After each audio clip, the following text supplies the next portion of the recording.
should let me love you forever, forever. I wanna love you.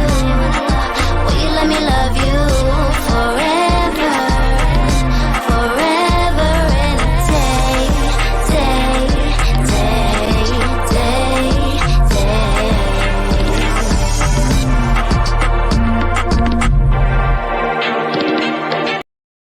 Hi guys, welcome back. Linda with the Melanated Way in conjunction with Master of Blackjack. We are back with our Seeking Sister Wife series, and we are so excited to talk about this next family and talk to them and see how they've been doing, what they've been doing, because we kind of feel like we still have questions since season 3 ended.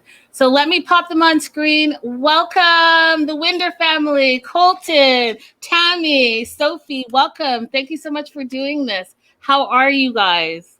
We're doing good. Yeah, doing really good. Yeah? Uh-huh. What's new and exciting? Well, since the show or The show.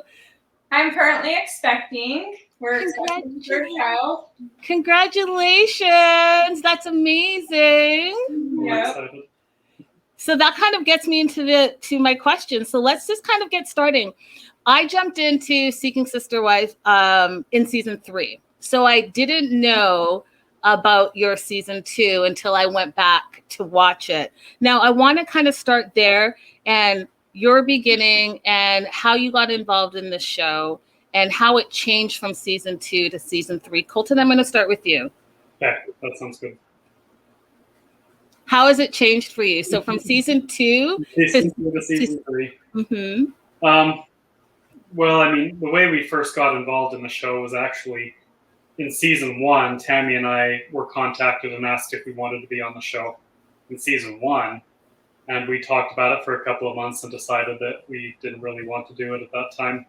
So they actually came back for season 2 after we had married Sophie and asked if we wanted to be on the show at that point in time. And we said, you know, yeah, we can do it at that time after we deliberated again for a couple of months about it. And then we went through season 2, and obviously in season 3, the biggest difference was what has been different in the world for everybody the past year and a half or so. It's just all of the COVID messiness. It really interrupted a lot of the filming and stuff in season 3. As far as I can think, that's been the biggest difference for us between the 2 seasons. Well, the fact that we moved into a house together. Yeah, that too. Right. Because you guys were jumping back and forth that previous season, correct? Yeah. So I want to circle back, Colton. So what changed? So you deliberated, you said, for a couple of months. And what changed in that deliberation that you guys felt you were ready to do season 2? When we were thinking about doing the first season, Tami and I were still really quiet about the way we believed and the way we felt like we should live. We hadn't really told anybody, or families included. We just decided at that point in time we weren't really ready to step out and try and be an example of a positive view of plural marriage. But by the time season 2 came around, we had married Sophie. Our families knew about it. It was a little more open, and we felt at that point in time like we were in a good place to try and, I guess, be sort of a light set on a hill rather than hiding it. So I love that answer. So Tami, I want to talk to you a little bit about if it's the same. So what I'm learning, and I'm still learning, so forgive me if I get some things wrong. Living the plural lifestyle, there's a first wife, second wife, and then it goes on. Do you guys subscribe to that as well? Yeah, so I'm the first wife, Sophie's the second wife, another wife will be the third wife. So we do believe in it that way. As far as how we treat wives, though, a wife is a wife. Right. There isn't any sort of hierarchy with first wife, second wife. We all just kind of work together as an equal team. Yeah. As much as possible. And as I was reading about your family specifically, I want to talk a little bit about how faith plays a role in your relationship. because what I found interviewing all the different couples this season is that it's a little bit different for every couple, which was surprising to me because I thought living a plural lifestyle was just living a plural lifestyle. But for you guys specifically, it's very faith-based. Can you elaborate on that a little bit more? So in the early days of our religion, of our faith, plural marriage was a very common practice. It was something that the entire membership believed in. And obviously, at the time, society didn't really approve of it, and the United States government did everything they could to shut that down. So the mainstream movement in our church, in our religion, kind of gave that doctrine up and moved beyond it. Some people decided it was still a true doctrine and stuck with it. And that's kind of where we have come into it at. So we have a long tradition of living this way, which I think has helped make our marriage what it is, because we have examples of it. We have doctrines behind it. We actually have a reason to live this way beyond just constructing our family like this. There's a higher power that we answer to and that we believe governs a lot of our actions. And so I'm going to ask you, Sophie, what are some of those doctrines that you guys believe? So for an outside person that doesn't know what the doctrines are, and knowing that your lifestyle is primarily based in your faith, what would some of those doctrines be for like a lay person who doesn't know?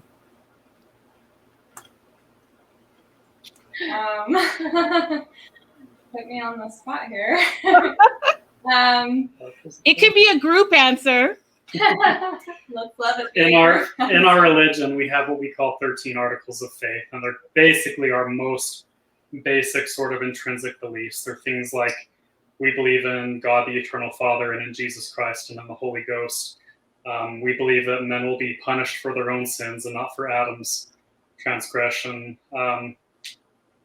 What else? We believe in the organization of the church as it was in primitive days, in the days of Christ. If there's anything in the world that's beautiful, that's praiseworthy, that's, of good repute, we seek after those things and try and adopt those things in our lives. We believe that truth is truth no matter what source it comes from. And that's all, like I said, that's all kind of very foundational in our belief. Right. Plural marriage is kind of more of a deeper doctrine for us. Ultimately, we believe that this life is all about progression. It's about becoming the best person that we can become. And that progression, we believe, carries on into the next life. And for us, there are some lessons that we learn, both Tami and Sophie and myself as well, that we don't believe can be learned any other way than in this lifestyle. And it's kind of interesting to me to hear people outside of the Mormon tradition call this kind of relationship plural marriage, because growing up, that was always sort of a very Mormon-centric term. I didn't really hear plural marriage used outside of our community. It was just, it was polygamy or for some people, polyamory, those sorts of things. So it's kind of been interesting to me to see the growth of that term plural marriage used in other beliefs and other cultures and other lifestyle choices. Yeah, absolutely. Now, how did you guys all meet? Did you meet in the church? No, Colton and I were still technically in the church. We were kind of on the outskirts of it at that time because we had decided to love plural marriage and it's not an accepted belief in the church anymore. So we kind of knew that we were kind of pushing out of that. And then we met Sophie, and once we got married and everything, we ended up being excommunicated from the church. So we weren't part of it after that. And Sophie is What? just that I was gonna let you say it. Just about how we met. Yeah, her. just your bit. I had decided like a week before I met them that I wasn't going to get married, and and so I just decided, I'm going to just live my life. And it had been a while since I had been a part of kind of any sort of conversations about my religion and gospel conversations, and so I was actually talking to my grandmother, who she's really the upline of why I'm in plural marriage, because she converted to we call it the fullness of the gospel. She converted, and then my mom was a plural wife, and then I followed suit. But I was just talking to her, and I said, you know what, we need to have some good gospel discussions. We need to find some like-minded believers. And I ended up going on social media, and I got a notification with the group that I was in. And I looked at the notification and kind of rolled my eyes a little bit, because some people in this religion are very, very outspoken. Very argumentative. And argumentative, yeah. And so then I kind of scrolled down a little bit, and it was that same day that I saw this really long post, and I kind of skimmed through it a little. It was really long. I can be wordy sometimes. Some of what you see on the show. Don't worry, same. Editors always say, you need to cut that down a whole lot. Yeah. But I saw Southern Utah in the full context or content. What is that word? Content. And so then I'm like, oh, hey. And I was like, there's someone here local. And so then I scrolled back up and read the whole thing. And she ended up messaging Colton, and that's where it started. And then me and my grandma met up with Tami and Colton just to talk to them about kind of where they're at and their beliefs, and just talk gospel. Now, Tami and Colton, did you know immediately that she would be a fit, or did that happen over time?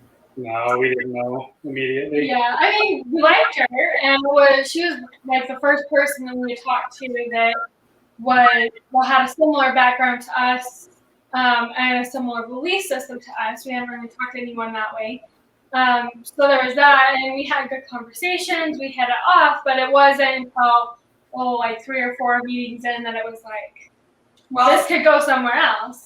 We hadn't met under the pretenses of a relationship. We were under like-minded believers talking about the gospel, and it wasn't until like a couple of getting togethers with like my grandma and my mom and my little brother had joined us, and we were sitting in these guys' living rooms, and we're just talking, and my grandmother was looking at Colton's priesthood line, and yeah, you come from good stock, and then she comes out and says, well, Sophie may be joining your family.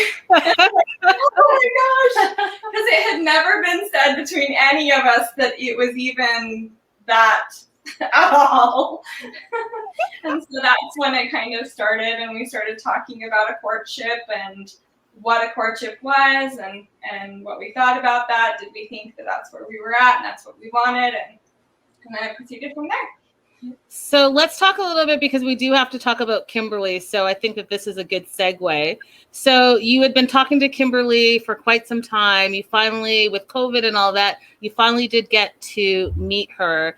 And I'll start with you, Colton, because I guess what it came across as that you weren't really attracted to her, and not in just the physical sense, but just in like, it's not a fit for our family. How did you know that after a few days? We have been talking to her. We still are, actually, occasionally.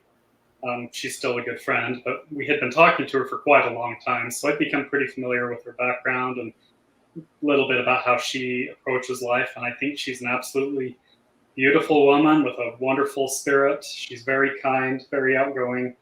There were just a lot of differences, and just differences in views about life and about religion and families and things like that. And I just sort of felt like it would be a lot of work for us all to get on the same page. And it didn't really come across on the show, but it was a mutual decision. After Kimberly came to visit us, we all kind of mutually decided that we would just continue a friendship.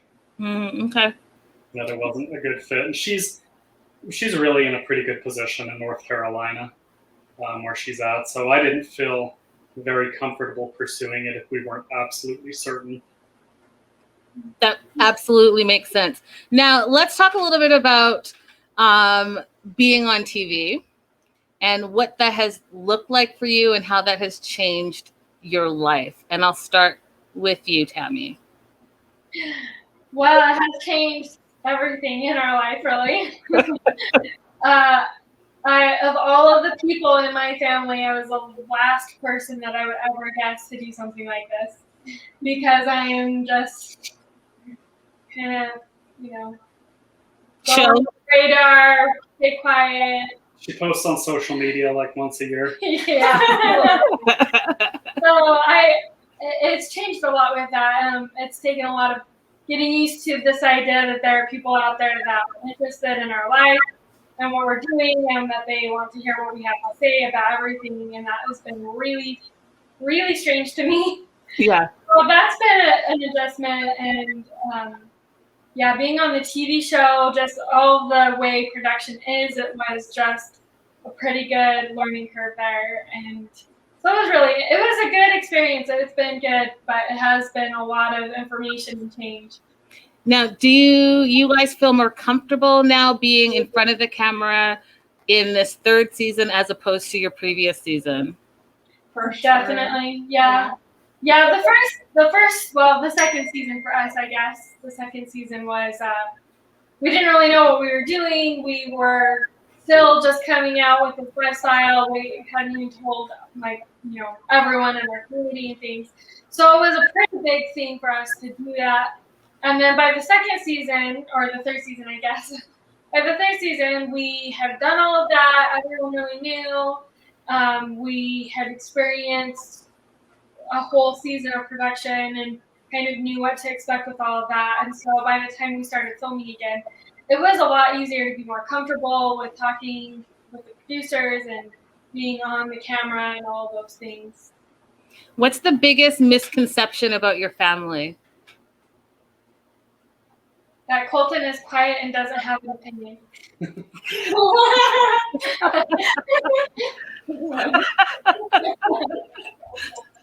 There's a quote by Plato that I try and live my life by. It says, "A wise man speaks because he has something to say, and a fool speaks because he has to say something." Okay, I like that. I'll say it, but otherwise, I don't like speaking. And were you guys surprised how many people, like fan base, kind of rallied behind your family? Tami, specifically you, and some of the fertility struggles and being open and honest on camera could not have been easy to do. Yeah, it has been very heartening, and it was surprising to me. Like, I didn't think anyone would really care, and then to have everyone be like so responsive and kind was really amazing. We had a lot of messages from people offering advice and support and things like that for and from what I've seen too, also people relating, like trying to have that same journey, but not able to always have the conversation openly and honestly. So just even from a fan perspective, we appreciate you sharing that part of your private journey, right? Because it's not easy to do. Yeah. Really quick, I can't necessarily speak for any of the other cast, but we tried very hard to make sure that everything we portrayed was as authentic and genuine as possible.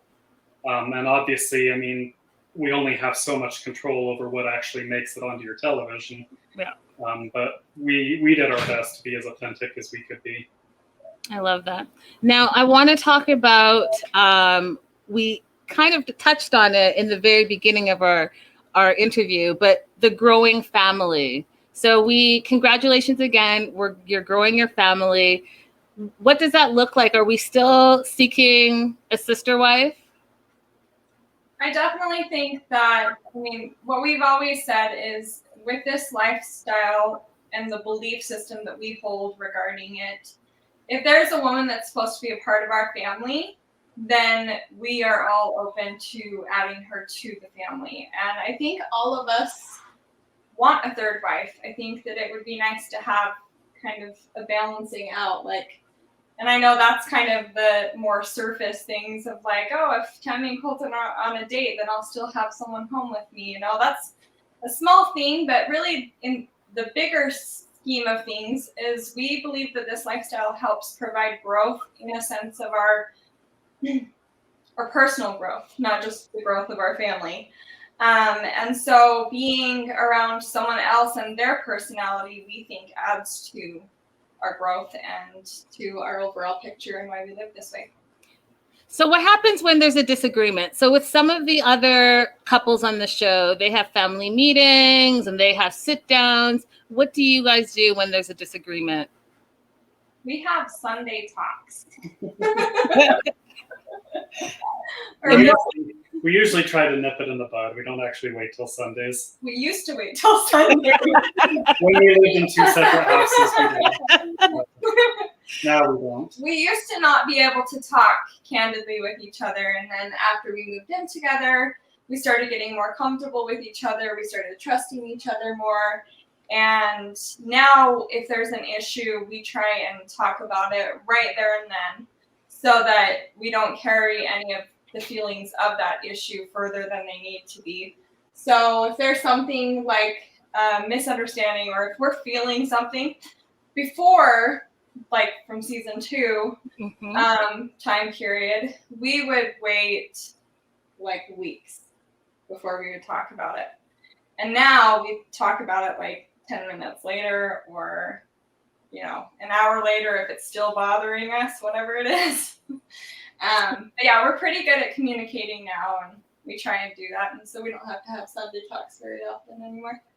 So does everyone do all 3 of you get involved in the talk? Or what if they're, for example, and I'm just making this up. So let's say Tami and Colton have a disagreement. Do you 2 talk about that disagreement, or do the 3 of you talk about the disagreement? Depends on what the disagreement is, partially. Okay. But also, if, for example, if Tami and I couldn't resolve it, we might ask Sophie to kind of help mediate it.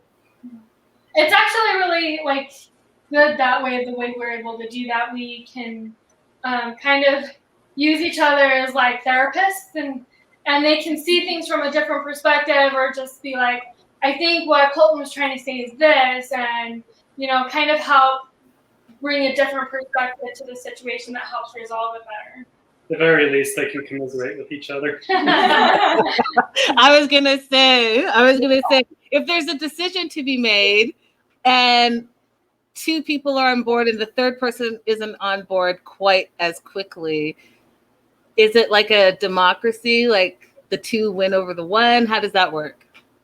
We try and make sure that doesn't happen. Like, even say Colton wants to do something and I'm on board with it, I'm not ready to proceed until I know that Tami is on board with it too. So I won't be like, hey, I agree with Colton, let's do this. I won't do that. I'll be like, well, what are your thoughts on this? This is what I think, and this is why I think it might be a good idea. What do you think? And we try and just all be on the same page with moving forward with whatever the decision is. And if that doesn't happen, we just move forward. We find another compromise or a different solution or a different thing to do. That makes sense. Now, I read in a Utah article that Utah has decriminalized polygamy, and it's considered an infraction now and not a felony. And I also read that part of it may have had to do with you guys coming out on season 2. Do you think that you may have played a small role in that? I definitely think we had an impact. Obviously, there have been other families that came out long before ours did. The Brown family, the Dargers, the Fosters, the Williams family. So there have been a lot of families that have been more involved in it for a long time. But I definitely think we had a small impact to play. Tami and I spent a day at our state capitol lobbying for the decriminalization bill, and we wrote to legislators and tried to drum up support with friends to write to legislators. And I think overall that it had an impact. I'm not sure how big though. That's fantastic. I actually didn't know that it was a felony up until that point. I thought, and it might just be like my Canadian way, but I thought that polygamy was acceptable in Utah. Polygamy actually has the harshest, even with the decriminalization to an infraction, Utah still has the harshest laws in the nation against polygamy. Why do you think that is? Because the mainstream LDS church was so determined to try and stamp it out. And they have a lot of influence politically in the state. See, and I thought it was the other way. So thank you for sharing that, because I thought it was the other way. Yeah, in most other states in the nation, you can get convicted of polygamy if you have more than one marriage license. In Utah, you can get convicted of polygamy if you claim to be married to somebody besides your legal spouse, and if you live with them. Wow. Which, I mean, technically, you know, if a couple was married and were separated for a couple of years and one of them started living with somebody else, they could technically be charged with polygamy, even if they weren't technically still with their legal spouse, if they had never taken the time to get a legal divorce. And that's like 50% of the nation. Yeah, no, so I mean, the law makes no sense. Yeah, it really doesn't. Okay, so I wanted to play a little quick game with you. So I'm gonna start with Sophie. Sophie, I'm gonna have you describe Colton and then Tami in 5 words. Each 5 words each. 5 words each. Okay.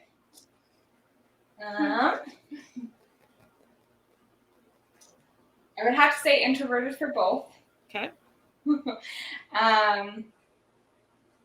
Colton is very strong in his beliefs.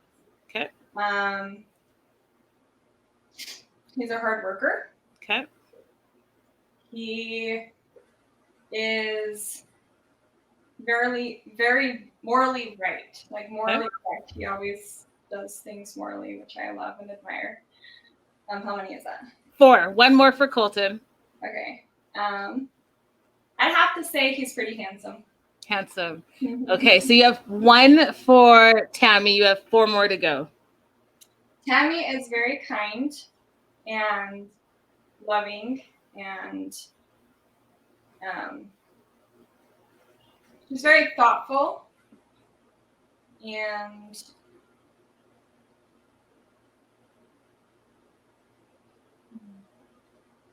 I want to think of a word that describes a good portion of what I'm trying to think, but I'd have to put it into more words.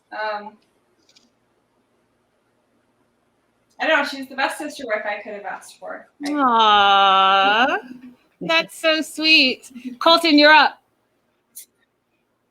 I'll start with the low-hanging fruit for both of them. Sophie's very extroverted. Tami is introverted, so she's right in that. And they are both very beautiful, inside and out. I'm a very blessed man. Sophie is very driven. She's successful, and she's very loving. Aww. Very loving. Tami is... There's a lot of things I can say about both of them. Tami is a very understanding person. I can talk with Tami about anything, and she can just be open-minded about it, non-judgmental, very understanding. Tami's also very compassionate. She really cares a lot about other people, even if she doesn't always necessarily express that. She really does. And I think if I had one more word to describe Tami, it would probably just be rock solid, in the sense that she's always been a rock for me. Our whole marriage. Lovely. And lastly but not least, Tami. I think I should have not been last here. All right, so starting with Sophie. Sophie is very driven, very motivated. She's a real go-getter, like puts her mind to it, makes it happen, which is great because I am not that. I am not. She is very loving. She loves her family super hard, all of them. She is very smart. She is just any new information that is out there, she just is very motivated to learn about everything. She is very hardworking. And let's see, what's another good word? It is hard coming up with just one word. Listen, you've done like so many. You're already at 6. Oh, good. Well, good. I was gonna let you just keep going, but good deal. So then Colton is, I will start with handsome, because that was like the first thing that I thought about him. And he is also very kind. I always love watching him work with the animals because he's just very kind with them. And I think that's great. He's also very all-knowing. Anything I have a question about, I can go and ask. It doesn't matter how random it is, and he knows the answer. Or he knows something about it, or he knows where to find the information. Like, he just knows everything. Yeah. Google. Yeah, he's my Google. And he is very hardworking. I've always thought that he's very hardworking, and he's very decisive. Knows what needs to happen and how to make it work and how to get it done. And he's not wishy-washy about anything. I love that. Good job, you guys. Good job. Now, Colton, I want to ask you about the work-home balance, because it seems to me that, there's only 24 hours in a day, but you seem to make it all work and juggle it. How do you do that? And what tips do you have for us that are like, wow, you kind of are doing it all? It's hard sometimes. There are a lot of nights that I don't eat dinner with the family. But the advantage I have is that with my sort of part-time job farming, a lot of times I can take the family with me to do things. We can go for drives to check on the cows, or the kids can come with me when I'm raking and baling hay and things like that. So outside of my time in the pharmacy, I just try to involve my family in as much as I possibly can. That's a good answer. I like it. Now, I want to talk a little bit more about your TV journey and what you think a season 4 would look like for you. That's a good question. Depends on how soon they start filming. Yeah. Probably, we are talking to someone, but we don't know where it's going to go. We are interested in meeting her. I'm going to have a baby in a couple months, so that might be similar to last season. Right. We really just haven't even thought about a season 4. Honestly, done living life, and like we're not losing sleep over it. I mean, if they would like us to be back, we'd love to come back. But if it doesn't happen, we'll just keep doing what we're doing. I think there's going to be a season 4, and I think that again, from a fan perspective, you guys are very refreshing because you're open about all the things. So all the things that could be hot button topics, I feel like you guys talk about them openly and honestly without being judgy, if that makes sense, or without shoving it down people's throats. You're like, this is who we are. This is how we live. This is what we believe. And to be honest, you guys come across very kind.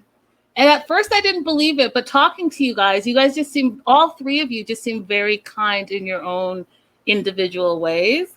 And I think that that's what makes it special. And I think that that's what people are drawn to, So for something that perhaps they don't understand or didn't understand until meeting some of the families, I think that that's what comes across from your family. So that is just my compliments to you. We appreciate that. Let's talk a little bit about what makes, and I know that we talked about the faith component, but Colton, since I have to ask this question, it might seem like nitty gritty, but it's the basics and I have to ask for our viewers. So oftentimes people think that polygamy is really about the man and the man choosing who he wants to be with. What would you say to that? I would say if that's, going back to our discussion about polygamy versus plural marriage, I would say that probably is polygamy. But we or in a plural marriage. So is polygamy and plural marriage two separate things? Yes. Ooh. You could technically, I mean, we are in polygamy technically. Like if you really want to go by the scientific definition of it, I guess it's actually polygyny. But I don't think that polygamy and plural marriage are necessarily the same thing. I think you can be a polygamist and be in a plural marriage, but you can also be a polygamist and not be in a plural marriage. Okay, I'm going to need you to elaborate because, you know, in all the interviews I've been doing, I've kind of been using plural and polygamy interchangeably. So now I feel like my mind's blown a little bit. So can you, right? Yeah, I think that polygamy is a little bit more of a secular sort of relationship, whereas plural marriage for us is very specifically a polygamous marriage that is done very much in the eyes of God, with very strong commitments, very strong covenants involved in the lifestyle that we live up to. And I think that's kind of why maybe a lot of fans are sort of attracted to us, is because we have such rigorous standards that we live by. And that to me is what plural marriage is, versus polygamy is kind of maybe more of just a free-for-all. Okay. I'm going to be sitting with that for a minute. So in dating, that must make it a little bit harder to find someone who kind of will gel into the family.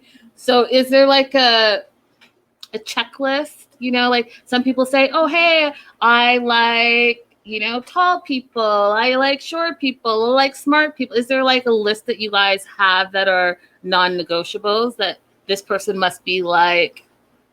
I think we sort of have a list in the sense that religion is very important to us. It's the reason why we live this way.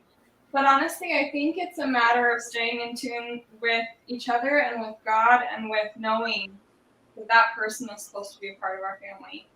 And I know that's such a broad way of saying it, but if you're really in tune, you're going to have peace with knowing whether it is or isn't supposed to happen. So, sorry, go ahead. So like with Kimberly, she was so sweet and loving, and we enjoyed having her here. And at the end of the day, we just didn't have that feeling of knowing that she was supposed to be part of our family. It just didn't feel right. And I think that that's what we try and follow by. We talk about things and we try and, you know, if we're not sure what it is, or maybe we think that she might be right, but we need to talk about it a little bit more and try and see for sure if we think that. There's more discussion, but I think we all try and stay in check with ourselves and how we're feeling about the person coming in. One of the more common criticisms I saw of our family this last season is people were wondering why we would even take the time to talk to a woman that wasn't from our background. And I can completely understand that point of view, but we'll have a conversation with anybody, you know, anybody that reaches out to us, provided we have time. Because we have had a lot of people reach out to us since the show ended, and we just have honestly not been able to keep up with all of the messages. I bet. Yeah, but we'll have a conversation with anyone. You know, we believe that everybody should have a chance to consider this lifestyle if they want to. But the caveat is we do live this way because of our religion. And so, unlike some of the other couples, then, are you saying that if someone was new to the plural lifestyle and perhaps doesn't know a lot about it, you would still entertain talking to them and getting to know them? Yeah. In fact, we would probably, even if it didn't work out and they didn't join our family, we would still continue talking with them and having a friendship and supporting them and finding a life like this if that's what they want. Right. And so, where do you meet these people now? Since you are in the public eye, I think that probably makes it a little harder to, you know, weed through just maybe perhaps a fan or someone who wants to be on TV. Like, where do you meet people now? We actually have not officially searched for a sister wife since probably like halfway through the first season that we were on. Mm-hmm. Since then, it's pretty much just been people that reach out to us that we've talked with. Mm-hmm. Oh, okay. Mm-hmm. So some people are sliding into the DMs then. Yeah. Quite a few. Now, I asked this to the other couple, so I have to ask you guys as well. Do you think that it's important because we had Kimberly from North Carolina. Do you think that broadening your search would make a difference, or do you think that keeping it local is better? So it's a two-part question. So that's the first part. The second part is, would you consider an international sister wife? I think that we're kind of open to all of those because at different parts of our trying to figure out where are we going to find, our next wife. We were looking internationally. We were talking to people everywhere. Like I'm like before the show, I did not know that there were other polygamists outside of Utah. Outside of our tradition. And so to realize that there was like so many more people. In fact, when I first saw like the Snowdens on the first season, I was like, whoa, that's so crazy. I didn't even know that was a thing, And so we actually, who was that girl that we talked to that what was the religion? It was Muslim. We were talking to someone that was Muslim, and for me, it's like, wow, like there are more people that believe in this than I realize. And so I think we've entertained all of the above, like that you mentioned. I don't know if we've really settled on one thing. I think it would be nice to find someone local because we jived so well and we kind of came from the same area, The more we start out having in common, the easier it's going to be. Right. Now, the show gets edited, obviously. You guys can't control that. Is there something that came across this season that you thought might have been misconstrued that you want to address? The only thing I can really think of is maybe some of the stuff kind of when Kimberly was here didn't maybe get presented nearly. I mean, it wasn't necessarily, I don't know.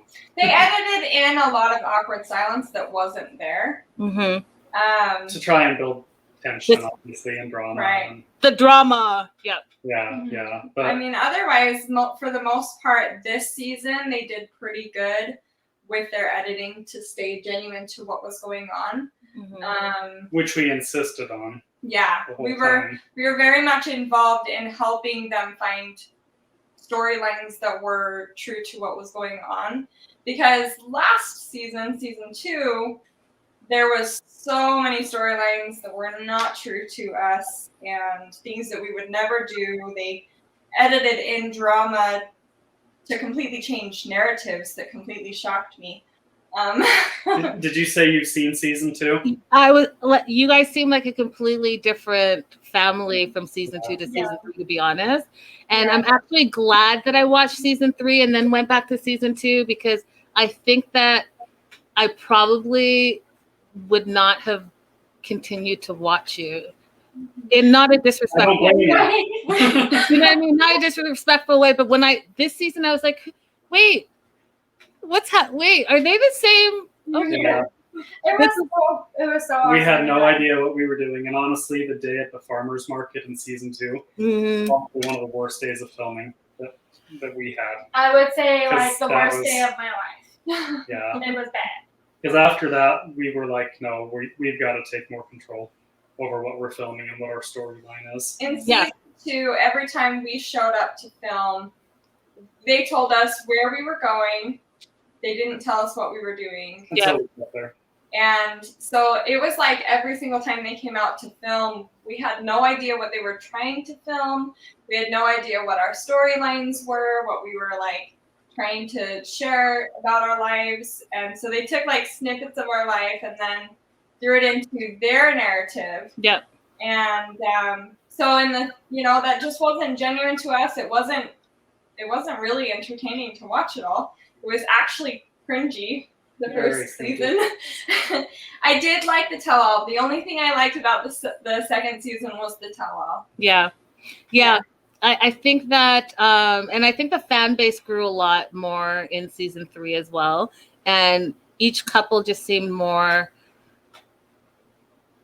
authentic, if that makes sense, like true to their story and true to how living the plural lifestyle is a little bit different for every family, as it should be, because people do it for specific reasons. So I think that that's great as the fan base has grown.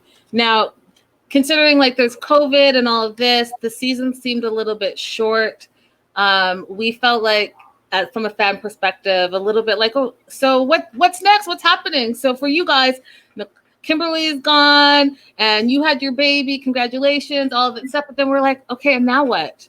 And then we weren't sure if we were going to have a season 4. And, you know, Yeah. I think I can, you know, I think there will be a season 4. I'll say that.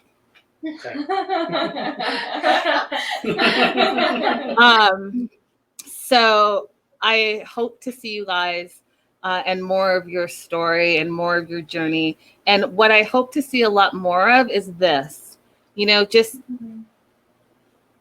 debunking some of the myths. And I know that we do this for entertainment purposes, obviously, but I think it also too can be informational, because oftentimes people, they don't know what they don't know until they don't know it, if that makes sense. And so if I didn't know about plural lifestyles, or at least as much as I know now, had I not watched the show. Of course, I could have Googled it and I could have, you know, read some books and all of that stuff.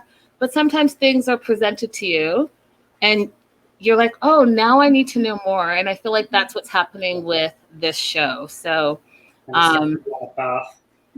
yeah, exactly. So I think it's great. My last couple of questions for you before I let you guys go is, your ideal sister wife would be what? And I'm going to go Tami, Colton, and then Sophie. Your ideal.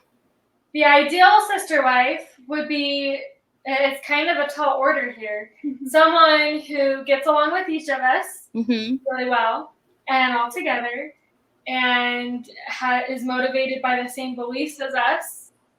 And I mean, that's kind of it. Okay. Kind of a lot too, because we're all have very different personalities, and so it's kind of a little bit and a lot at the same time. So I feel like the outside person saying that you have, I think you need one more extrovert. You have introvert, extrovert, so to balance it out. I'm just throwing my 2 cents in. Okay, Colton.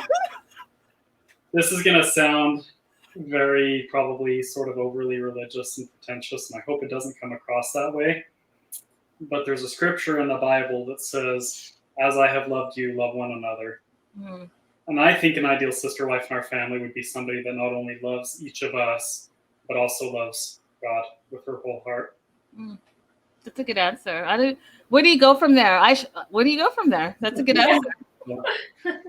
I would have to say the ideal sister wife, definitely welcome a different type of personality. It's been really awesome getting to know Colton and Tami and their personalities. And I'll be honest, I had never met an introverted person in my life before them. And it was kind of a shock. And I just remember when I first met Tami, I was like, I just need to sit down and listen so that she'll say what she needs to say, because she didn't always just say what was on her mind.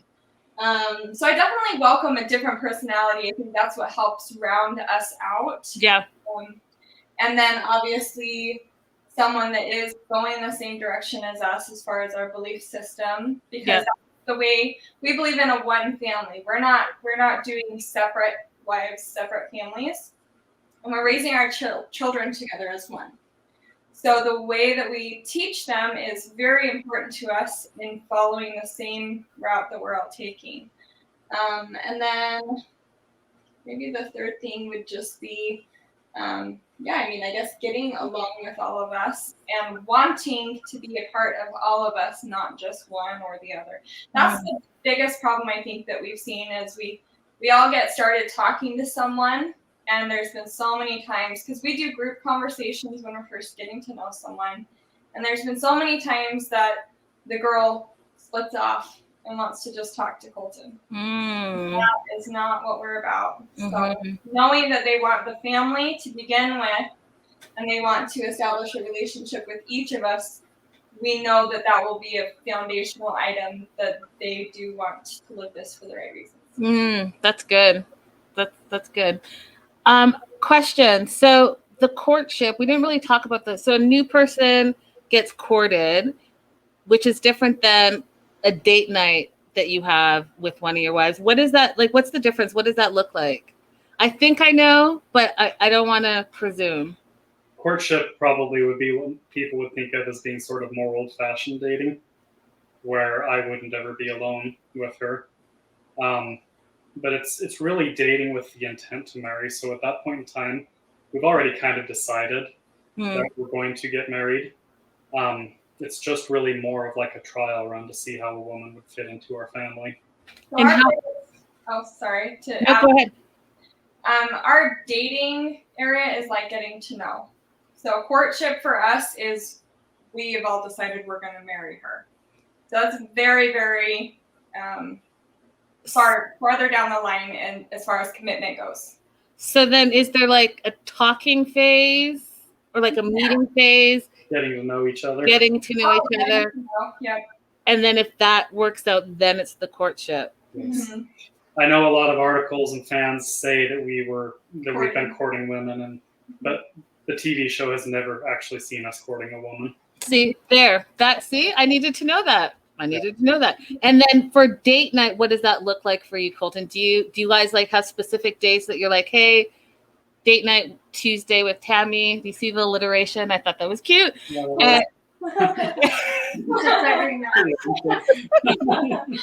What do I get Saturdays? You could have Saturday or Sunday. True. Oh, but I could have Thursday. So. You can have both each other. Well, but when do we go? That means our next flight can only have an M or a W. Well, maybe we shouldn't do that then. Anyway, sorry about that. That was hilarious. So we don't have necessarily scheduled date nights. We just try and fit them in. And I mean, it's not ever like, it's not equal. Like we don't try and keep things perfectly equal. It's more like a pendulum. Like sometimes it swings one direction, and we always just try and make sure it swings back the other direction at some point in time. So I might go on a date with Sophie, and then if we have a couple of busy weeks, it might be a couple of weeks before I get a date in with Tami. But we just try at the end to make it all sort of equal out in the wash. And usually we base that off of the need, the feeling like, hey, I haven't seen you for a while. It seems like we've just been missing each other with our schedules. I'd really like to plan a date night. So then we just try and plan it in, and usually it's not scheduled other than just based off of the need or the want to go and have that alone time. And it's usually just dinner and a drive and a nice conversation. Because you're parents, so you also have to factor in that part. Right. Yeah. So that's why I'm like, there's not a lot of time in the day, but you guys managed to do it all, and it's fantastic. I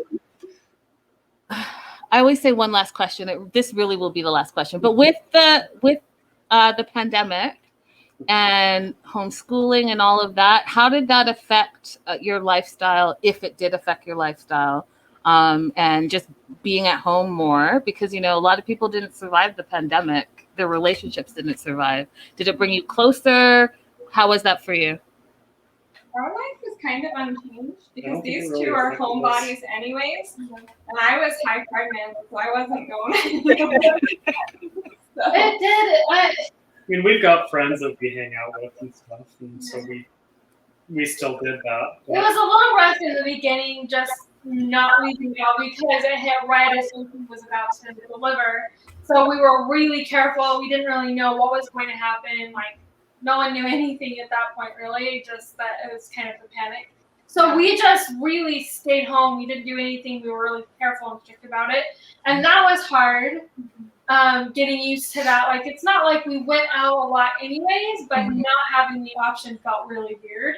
And I think it was hardest the most on Sadie because she was used to going and visiting grandmas and family and friends and the playground, and then we just stopped doing all of that. So it was really hard for her. I do feel like it was like I was the bad guy too, because I feel like so I was due in April, and the pandemic and everything started hitting in like February, March. And we were like, we had no idea what COVID meant, but it was all changing around. Like the hospital policies kept changing. And so I had so much fear and angst and like, what is this going to be like? And holy crap. And I've got to go to the hospital. And what if COVID's in the hospital? And what if my newborn baby gets it? And so I felt like it was hard because I wanted to just like have us all stay home. And so I felt kind of like the bad guy because Sadie didn't get to go over to grandma's. So we mutually decided as a family to quarantine at home. And then even after the baby, it kind of was like, is it okay? Should family members that are coming over to see the baby wear masks? Like, I think it was hard in that way, just the unknowing, wanting to make sure that we were keeping everybody safe. Yeah. And has this pregnancy been a little different than your first pregnancy? Have you had any different cravings? Has it been easier? Yeah, actually, the first part of this pregnancy up until like a couple weeks ago, I was craving mustard and jalapenos. Together? No, separately. But like I was eating all of the stuffed jalapenos with like the hot sauce on top of them. And I didn't really have much. I think the only thing I craved with Ephraim's pregnancy was blueberry pancakes with lemon curd. You mostly had aversions with him. Like you couldn't eat hot stuff. I had really bad heartburn, which I'm now starting to have heartburn again, which is maybe why I don't crave those things anymore. But yeah, this pregnancy has been way different, especially with the whole pandemic and everything. I know it seems like things are starting to make a comeback again. Mm-hmm. My life really hasn't changed much, so I'm always at home anyway, so I'm not too concerned about it. But I'm also planning a home birth this time. So. Oh. Yep. Are you gonna have a midwife too? Like do the whole thing? Yep. Oh, that's exciting. Yep.